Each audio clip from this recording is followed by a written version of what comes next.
করছি, বিশেষ করে যারা বোরকা পরা মেয়ে তাদের দৃষ্টি আকর্ষণ করছি, যারা বিশেষ করে মুসলিম পরিবারের যারা কলেজ ইউনিভার্সিটিতে পড়ে বিভিন্ন জায়গায় সফর করে তাদের দৃষ্টি আকর্ষণ করছি।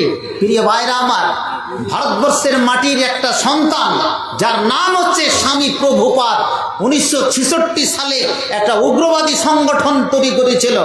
এই শয়তান শ্রী চৈতন্যের অনুপ্রেরণায় ভারতবর্ষের মাটিতে লেখাপড়া করেনি, লেখাপড়া করেছিল আমেরিকার মাটিতে। সংগঠনটা তৈরি হয়েছিল আমেরিকার মাটিতে। প্রিয় ভাইরা আমার, সেই আমেরিকার মাটিতে তৈরি করেছিল, সেটা তার লেখাপড়া হয়েছিল খ্রিস্টানের কি চার্চে। তারপরে যেই সংগঠন তৈরি করলো তার নাম হচ্ছে ইসকন। কি নাম বললাম? সংগঠনটার নাম ইসকন সংগঠন। এর কাজ ছিল কি, ভারতবর্ষের মাটি থেকে চৈতন্য, যে মধ্যযুগের শ্রী চৈতন্যদেব ছিল, তার স্লোগান ছিল যে সারা বিশ্বের মাটি থেকে আমার স্ত্রী এক বস্তা সিমেন্ট মসজিদে দান করবে। মসজিদের এটা দাম নয় তো? মসজিদের বলে দেন, মানে মসজিদ না, এটা মসজিদের দাম নয়, ওইটা এনাতুল্লাহর আগে দিয়ে দিবে। মসজিদের কাজ হচ্ছে, এটা মাদ্রাসার দাম।